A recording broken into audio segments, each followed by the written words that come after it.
Hola, hola, esto es Big Left. Hoy día voy a hablar de una experiencia que tuve que fue en Iquique, la ciudad de Iquique. No he vuelto nunca más a Iquique. Le contaba a mi hija que iba a hablar de Iquique, le conté algunas cosas de las que voy a contar ahora. Me dijo, pero ¿cómo vas a hablar eso? ¡Qué espanto! Bueno, es la realidad. Si sigo esta concatenación de hechos, cada uno de los videos es una realidad. Por lo tanto, no puedo hacerle el quite y hacer una especie de censura. Por eso me puse a fumar, porque la cuestión no es fácil. Hablar de lo que me pasó en Iquique no es fácil. Entonces yo agarré no una mala, una trauma con Iquique, nunca más he vuelto. Desde aquella época nunca más he vuelto a Iquique. En cambio, Arica siempre Arica, Arica siempre Arica. Cuando lleguemos a Arica en el próximo capítulo, van a ver que Arica, ¡wow! Después, fue maravilloso. Fue una experiencia iluminativa, la experiencia de Arica. Pero la de Iquique fue crucifixión, fue dolor.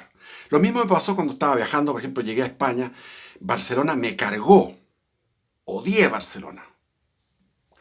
Sin embargo, Madrid me fascinó, fui feliz con Madrid. Entonces, yo prefiero a Cristiano Ronaldo que a Messi. Y eso está en mi corazón, prefiero a Arica, la amo, adoro a Arica, es entrañable para mí Arica, y muchos le contaba a un amigo, me decían, no, pero Arica, qué asco, qué horrible. Bueno, cada uno trae un mundo a la mano, y en un momento a la mano. Entonces les había contado que me había embarcado con mi bote a remolque, con mi biblioteca, con mi bicicleta en la embarcación, la Lennox del Perejil, y fuimos avanzando hacia el norte por Huasco. En Huasco tuvimos un acorbatamiento, que es que se enreda la hélice. A la hélice se le enreda un cabo de uno de los botes que estaban fondeados en la bahía de Huasco, y me ofrecí como voluntario y me sumergí debajo del casco. El casco estaba lleno de conchas, estaba sin pulimentar, por lo tanto me herí toda la espalda. Yo veía mi sangre como flotaba y emanaban como ríos de sangre, así, y no fui capaz. Y finalmente el chambeca se tiró y lo hizo. Esa cosa de tirarme de voluntario a cosas que nadie quería ser voluntario. Después de Huasco, digamos a Taltal. Taltal es una cosa que lo tengo entrañable, es cosa más linda que Taltal. Es un pueblo que lo amo, y es una soledad entre medio del desierto, entre medio del mar. Y finalmente pasamos por Tocopilla. Tocopilla era como la fealdad más, la fealdad enarbolada. O sea, yo digo, ¿cómo existe un genio de un coeficiente intelectual de 190 o 200 de coeficiente intelectual que puede hacer tanta fealdad? Es como que se propuso hacer la fealdad más intrínseca, y eso está en Tocopilla. En esa época estaba en Calama y estaba en Coronel, las tres ciudades de Chile que llevaban el top, los top 3 de los fealdades. No sé cómo estarán ahora, así que yo estoy hablando de esa época. Y después de pasar por Tocopilla, llegamos a Iquique en una mañana espléndida. Iquique bellísimo por mar, también bellísimo toda la parte antigua, etcétera. Pero bueno, llegamos allá y tuve, resumiendo, tuve la oportunidad de embarcarme como reemplazante de un tripulante de nave especial, que se llamaba. Yo no tenía el carnet de tripulante de nave especial, solamente el de pescador artesanal. Y el tripulante de nave especial es el que se embarca en las naves, en las embarcaciones de pesca industrial. Y tuve esa experiencia una vez, una sola vez. Y zarpamos a las 4 de la mañana. Era una flota como de 100 barcos. Era como yo me sentía como que estoy aquí en el día D. O sea, la flota que va a desembarcar a Normandía. Me sentía excitado, fascinado, como un cabro chico. Lo encontré fantástico. El puesto que tenía yo era de mayero, que es lo más duro que hay, ser mayero, y es lo más bruto que hay, porque no hay nada que hacer ahí. O sea, no hay nada que hacer intelectualmente. Después, con los años, yo tuve una empresa de asesoramiento de psicología eran psicólogos de la Universidad Católica, yo me asocié con ellos, se llamó esa empresa Psicogestión, y en Coronel también tuve la misma experiencia, estaba haciendo lo que se llama una descripción de cargo para hacer evaluación de desempeño. Implementamos una evaluación de desempeño e implementamos también un estudio de los salarios comparativos en lo que eran las pesqueras de Coronel. Eso fue después, años después, cuando ya estaba casado. Y fue muy interesante porque estuve en alta mar, muy alejado de la costa, en unos lugares con tormenta, y trabajábamos con tormenta. O sea, trabajaban ellos. Yo hacía nada más que descripción de cargo del cocinero, del contramaestre, del patrón de pesca, del mayero. Todo eso que yo había vivido antes lo fui describiendo, y después describía lo que eran los yomeros, los que están en la yoma, y fui describiendo después en tierra todo lo que era el proceso, y lo podría hablar ahora, pero no tengo tiempo, el proceso de la elaboración de la harina de pescado y del aceite de pescado, las máquinas, cómo se mantenían las máquinas, los mecánicos, los que estaban a cargo de cada una de las máquinas. Hice toda una descripción, como 100 cargos, hasta el secretario, después la parte administrativa de la pesquera, o sea, fueron como 100 cargos que tuve que describir. Es muy interesante, muy entretenido. Eso fue después, años después, en 1991, por ahí, 92. Con esa empresa que se llama Psicogestión. Y en este caso me tocó zarpar, y yo quiero hacer una reflexión del tamaño de todo esto. Cada buque industrial tiene una bodega como de 10 metros de largo por 4 de ancho por unas 5 de profundidad, unas bodegas gigantes. Y se llenan, prácticamente todos se llenan, porque van a una mancha, lo que llaman ellos una mancha, que es una biomasa gigantesca de anchovetas, y succionan, o sea, hacen un lance. El lance es que sale una panga. Una panga es como una lancha de acero, como un tanque de agua, que va llevando la red arriba están los corchos y abajo los plomos, y esta red va encerrando una biomasa, y esa biomasa después la van apretando y van haciendo un copo que es como un copo que se llama. Y ahí empiezan a succionar con una aspiradora tremenda, una máquina succionadora de estos pescados, y a llenar las bodegas. Y las llenan. Y eso todos los días.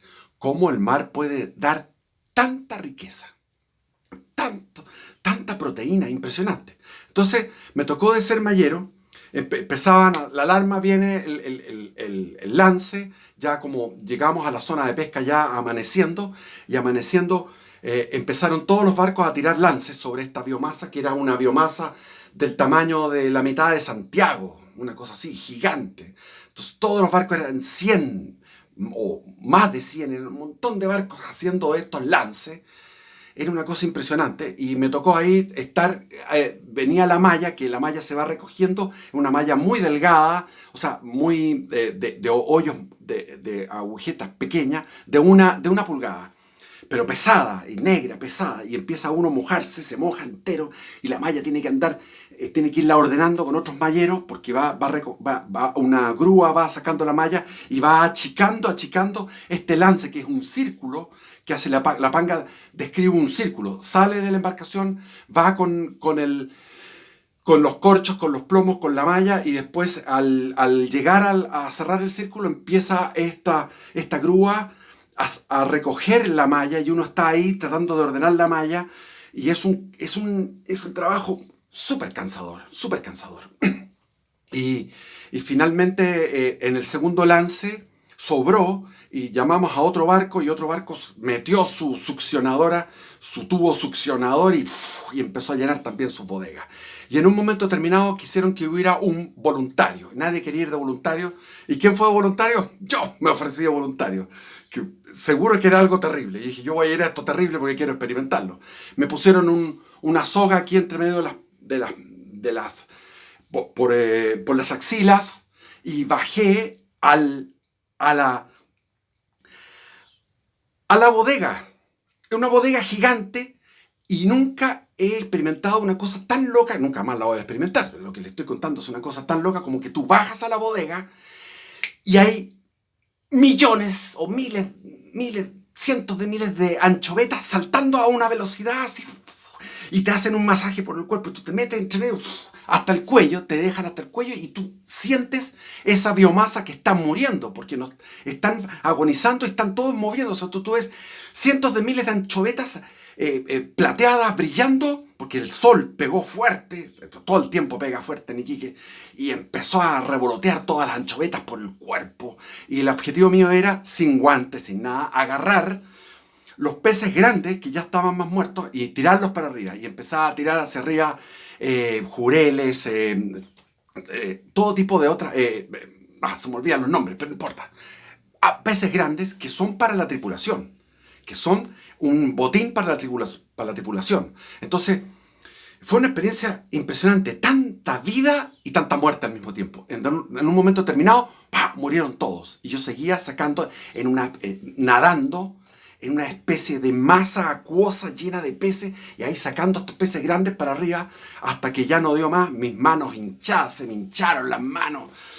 Arriba después me di una ducha y bueno, esa fue la experiencia. Después llegar a la Yoma, llegas a donde tienes que hacer cola con los otros, hacen una fila de barcos y tenemos que esperar nuestro turno. Los yomeros son como una especie de grandes guerreros y no ganan tanto como los que están a bordo del barco. Los del barco también son tremendos guerreros, son tremendamente sacrificados. El patrón de pesca igual, tienen que estar mucho tiempo, a veces son noches enteras que tienen que pasar. Eso me acuerdo en Coronel, después, años después. Es impresionante cómo van buscando los lances hasta llenar la bodega y volver a puerto. Y los yomeros son unos tipos extraordinarios. Y ahí abajo una putrefacción del mar. Una putrefacción, un color como bronce, un color azul raro, un color hediondo. Lo único bello eran las gaviotas con su pureza. Y ahí succionan y esto va a la planta faenadora de harina de pescado. Llegando a puerto, pasaron algunos días, estuve trabajando en la Lenox y de repente tuve un problema. Yo andaba en mi bicicleta y llegó uno de los patrones de pesca que se llamaba el Huevo, y el Huevo pescó la bicicleta y la iba a tirar al mar. Dijo: me cargan estos huevones amariconados, estos hippies culeados, cuicos de mierda. Bueno, me odiaba el tipo porque yo era porque existe el racismo contra las personas de apariencia europea, aria, los odian. Entonces el tipo quiso tirar la bicicleta, yo fui a defender la bicicleta y el tipo ya quería pelea, se armó la pelea, todo el mundo mirando la pelea, pero la pelea fue muy corta, fue súper corta.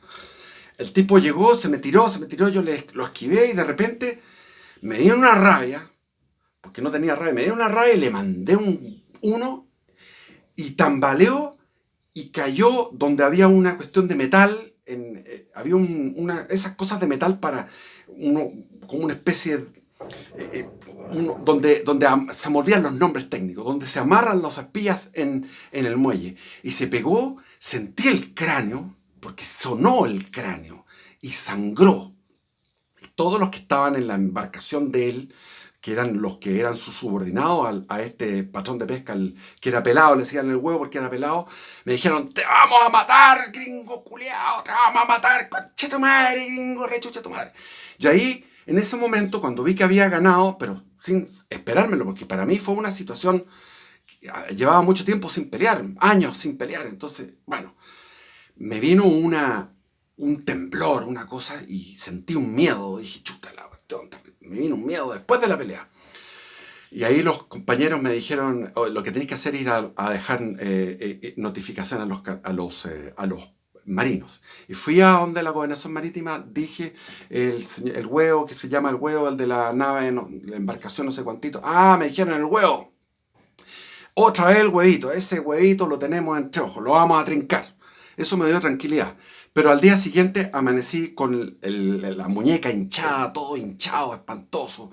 Tuve que ir al hospital, el hospital público, estuve esperando un montón de rato. Me dijeron: no, usted tiene que ir primero, usted no tiene ningún antecedente o sea, no tenía tarjeta ni no estaba matriculado como no tenía nada. Entonces, como indigente tiene que ir a la asistente social. Y fui a hacer otra cola. Yo lamentaba no llevar un libro para poder entretenerme, entre medio que estaba esperando esto la entrevista con la asistente social. La asistente social me miró y me odió. Me odió. Apenas me miró, me odió. Dije, puta, estoy jodido, ¿qué onda? Empezó a hablarme, usted empezó a hacerme un montón de preguntas súper incómodas, de dónde vengo, quién era mi papá, mi mamá, la cuestión, bla, bla, bla, bla, bla. Y me dijo, usted, señorito, tiene que sentar cabeza y usted no puede andar en estos lugares porque no le corresponde. Usted no le corresponde andar en estos lugares, usted tiene su clase social y por lo tanto usted tiene que volver a su ambiente. Y yo creo que usted no tiene derecho a estar en un hospital público porque los recursos son limitados y por lo tanto usted no corresponde. Y dije, pero voy a establecer una denuncia, yo necesito arreglarme la muñeca. Bueno, véalo usted, dijo ella, véalo usted. Finalmente me conseguí, en esa época había teléfonos públicos, me acuerdo. Claro, entonces llamé por teléfono público, llamé a mi vieja. Viejita, estoy para la corneta, me pasó esto. No le dije que era una pelea, sino que había sido un accidente. Mi mamá me mandó una remesa y me mandó una remesa sobre lo que yo le había pedido.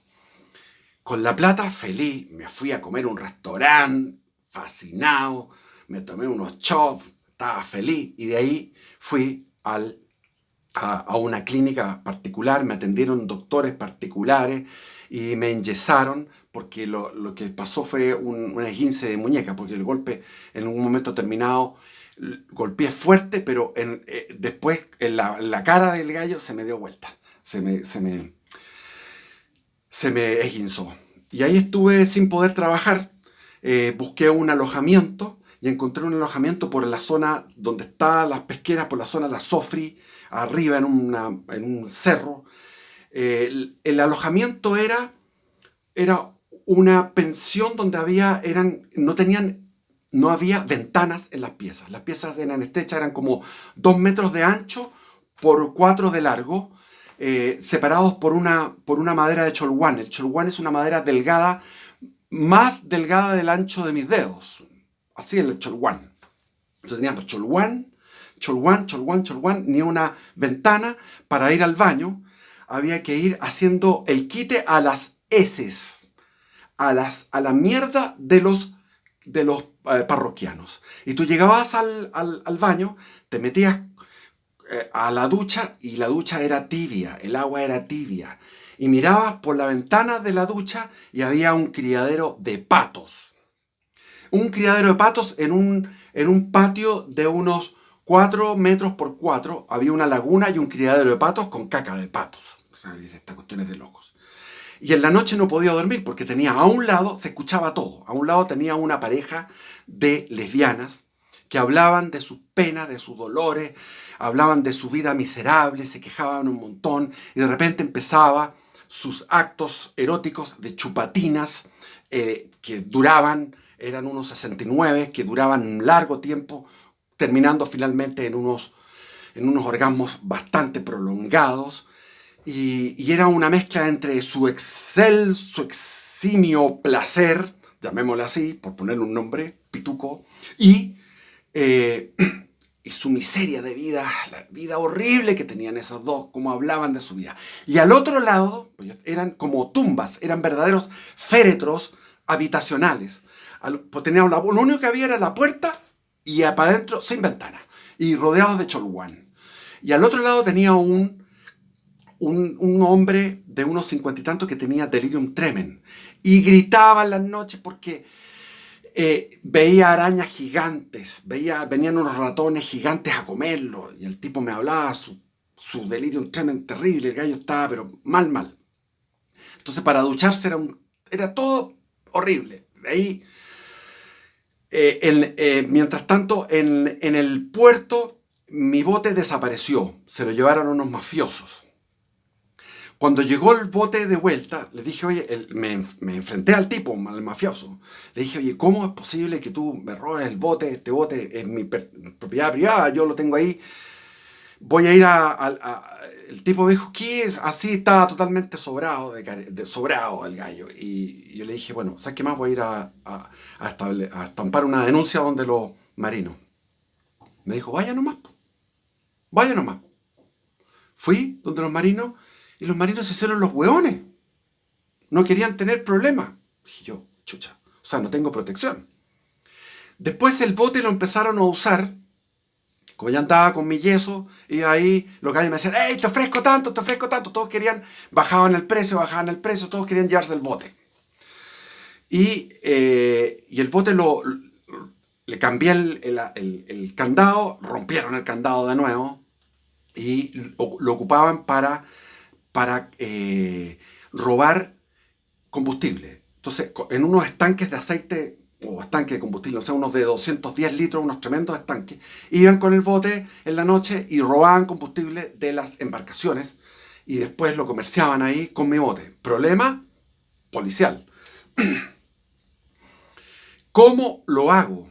¿Qué puedo hacer? A todo esto estaba yendo a clases de kinesiología, había pagado toda la terapia kinesiológica en esta clínica y quería dormir. Para dormir quería dormir en el día. Entonces en el día iba buscando dónde había sombra. ¡No había sombra! El único árbol que encontré yendo hacia la playa Cabancha era un árbol como de Navidad, de 1,5 metros de alto, el árbol que estaba creciendo, obviamente, era un árbol nuevo. Pero dije, y aquí me voy a meter. Entonces me metí debajo del arbolito a sentir sombra en la cara hasta la cintura. De las piernas hacia afuera, el sol matando, porque estábamos hablando diciembre de 1986, fuerte el sol. El sol muy caluroso, muy tropical. Y de repente llegó un guardia de municipal. Me hizo un puntapié y me dijo, salga de aquí. Dije, pero si yo estoy buscando una sombrita, no le estoy haciendo daño, no estoy haciendo daño a nada, necesito... ¡Salga de aquí! ¡Está prohibido! Ya. Y salí emputecido y dije, este país de hueones son unos cursis. Hasta los peos se los tiran cursis. La televisión es cursi, todo es cruel. Guata. De hecho, muy cagado con la cuestión. ¡Pah! Me fui a dormir a la playa Cabancha, rico. Me bañaba en la playa Cabancha, dormía en la playa Cabancha, porque en la noche no podía dormir en donde estaba. Yo creo que debe haber estado un mes en Iquique, no creo que fue más de un mes. Finalmente tomé el bote, empecé a trabajar el bote para llevar gente a las embarcaciones. El perejil desapareció, se fue para otro lado, no supe para dónde se había ido. Dejé de ver a Chambeca, a todos mis amigos. El Tinguiririca seguía ahí y volvió después a Antofagasta porque el Tinguiririca se quedó con todos los peyotes y seguía volado, y entonces veía las operaciones, los trabajos y andaba volado. Quedó volado para siempre. Y yo me paseaba por el muelle de los artesanales, por el muelle de los industriales, veía esa actividad endiablada, una tremenda actividad. Estamos hablando a finales del 86. El país iba, pero como avión, sobre todo Iquique, que Iquique era súper activo. Hasta el día de hoy yo sé que es muy activo por referencias, por las noticias, por lo que yo sé, que Iquique es una plaza muy dinámica económicamente. Y me impresionaba los buzos arreglando los cascos, los que llegaban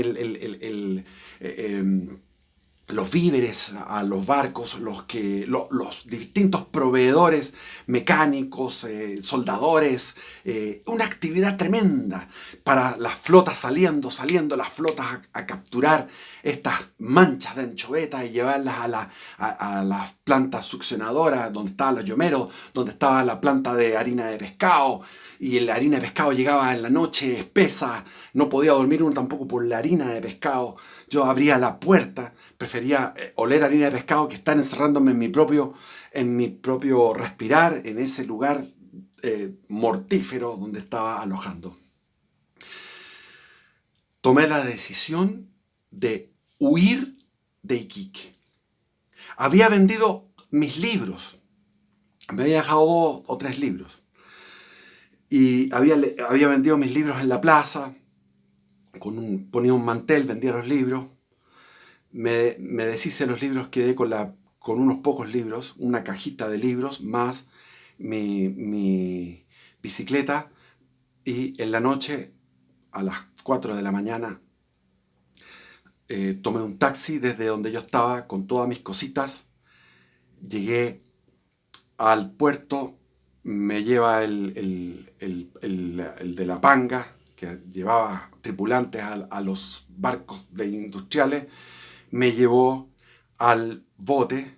El bote estaba con otro candado, me demoré como 1 hora en romper ese candado, no pude yo, sino que busqué a uno de estos gallos que tienen son unos Popeyes con unos tremendos brazos, le dije, me pusieron otro candado, este es mi bote, ya, pa, rompieron el candado, subí mis cosas, ya las había subido, mis cosas, las ordené bien, y sin permiso de la gobernación ni nada, me eché a remar.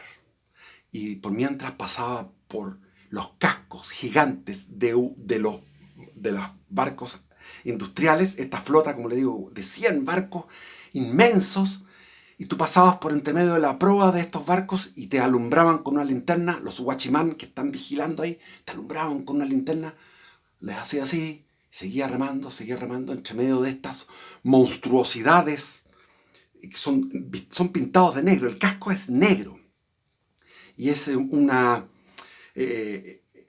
cosa impresionante, te sientes un bicharraco, te sientes una hormiga entre medio de este universo inmenso, y voy remando, y salgo del puerto, y amanece cuando ya estoy remando hacia, me olvida esa parte que es una punta, hacia el norte. Y termino en un momento determinado llegando a un lugar que había un acantilado. Bueno, toda esa costa es acantilada, pero en el acantilado había rompientes. Eché mi ancla, me aseguré que estuviera bien el ancla. Y ahí en ese minuto descansé y dije, he salido de Iquique. Ya no veía Iquique. Cuando iba remando miraba para atrás y veía la ciudad iluminada, precioso. La ciudad reflectándose en la agua. Pasé por donde está la boya donde se hundió la Esmeralda. Iba en un estado de adrenalina fuertísimo. Y ahí con la adrenalina no podía dormir, ya estaba de día, ya había amanecido, se veía el sol que salió por el desierto amarillo, fulgurante, maravilloso. Y ahí esperé que salieran embarcaciones y vino lo que se llamaban en el norte los faluchos. Los faluchos son unas lanchitas de unos 4 metros con una cabina adelante, son de madera, con una cabina, con unas ventanitas pequeñas y con un timón de madera también, o no de madera, pero un timón así como un timón. Y adelante en la cabina pueden ir jugando a las cartas, los tipos se van entreteniendo. Y le hago así señas, le hago dedos. Dije, yo voy a hacer dedos. Y el tipo se adelantó, dijo, ¿qué haces tú aquí? Quiero irme para el norte, le dije yo. Quiero ir al norte. Bueno, te llevamos a remolque. Perfecto. Levanté mi ancla, me llevaron a remolque y me fui con ellos en el falucho. En el falucho empezamos a conversar. El jefe del falucho se llamaba Siete Machos. 7 machos. Tipo guatonzote, fuerte. Era un gallo que se gastaba toda su plata. La que ganaba se lo gastaba en apuestas, o sea, era un ludópata, y conversábamos y mientras íbamos conversando y, como les digo, jugando cartas y avanzando hacia el lugar de pesca, íbamos viendo todos estos acantilados y llegamos al lugar de pesca. Era una playa y en esa playa había que hacer, se llama esta operación chinchorreo. El chinchorreo para pescar corvinas. El chinchorreo es una cosa fantástico, a mí me encantó esa pesca. ¿En qué consistía? El falucho llevaba un cachucho, que era un bote, y llevaba mi bote, o sea, éramos 2 botes. Entonces mejor dijo, bueno, dejamos el falucho, como estaba mi bote, que les sirvió a ellos, anclaron el falucho a unos 160 metros de la playa, y la playa tenía buenas olas. Entonces yo me fui en mi cachucho, que es mi bote, y el otro cachucho por allá, cada uno llevaba una punta de la red. la punta de la red con los corchos y abajo los plomos. Entonces iba la red agarrando todo lo que pudiera agarrar. Y nosotros íbamos remando, remando, remando. Y me tocó a mí con una cámara, estas cámaras inflables de neumático de camión gigante. Porque era una cámara era una cámara flotante, una cámara inflada de un neumático de camión grande. Y ahí me fui agarrando, no podía soltarse la punta. Entonces iba con un brazo agarrado de la cámara, flotando, y con el otro llevaba la punta de esta red, que era una red de unos 200 o 250 metros más o menos. Y el otro lado, y en el otro extremo iba el otro tirando la red también, nadando con otra cámara. Entonces nosotros íbamos nadando, nadando, nadando, y de repente la ola nos agarraba una tremenda ola, hasta que de repente empecé a sentir con los pies que los pies tocaban la arena, pero tenía que agarrar la arena bien. Entonces seguía nadando, seguía impulsándome con las olas hasta que de repente agarro la arena. Y cuando agarro la arena ya me siento más firme, suelto la cámara y empiezo a avanzar con la punta de la red aquí, con la red toda en mi espalda. Empiezo a avanzar, avanzar, avanzar, avanzar hacia la playa. Pero es una cosa pesada porque tenemos una línea de red, como les digo yo, unos 200 metros. Puede haber sido unos 200 metros, si no quiero exagerar. Pero mínimo 200 metros. Ya. Y el otro, ya entrando en la playa, yo también entrando en la playa, y vamos atrincando, atrincando, atrincando. Vamos subiendo toda esta red, y de repente aparece la red, después de las olas, toda la red, toda la línea de red, y habían unos 50... ¿cómo se llaman estos? Que no se me olvide el nombre, porque si no, tengo que decirles el nombre. Corvinas. Preciosas, que tienen una aleta dorsal dorada, y son plateadas con dorado. La corvina es lo más lindo que hay, y son unas corvinas grandes. Total que la media, fascinado, y le pasamos a 7 machos para que él en el falucho cocinara la corvina, y preparó una comida, preparó un caldillo de corvina recién pescada. Cosa más rica, nos llamó, ¡Ey, vengan! Después del segundo lance pescamos menos, y el tercero menos, o sea que ya con el cuarto lance ya eran 2 corvinas, pero la primera fueron como 50 corvinas, el primer lance en esta playa. Una playa solitaria, extraordinaria, una cosa en paraíso, con el acantilado arriba. Y entonces fuimos nadando hasta el bote, nos subimos a los botes, cada uno éramos 4. Llegamos, estaba el 7 machos con su comida, una comida deliciosa. Ese caldillo de corvina exquisito, exquisito. Bueno, y esa era la pesca del chinchorreo, que se llama. Linda pesca, agotadora como todas las pescas, muy agotadora. Y bueno, eso fue Iquique. Y vamos rumbo, haciendo autostop marítimo para llegar a Arica. Siempre Arica, maravillosa Arica. La última vez que fui a Arica fue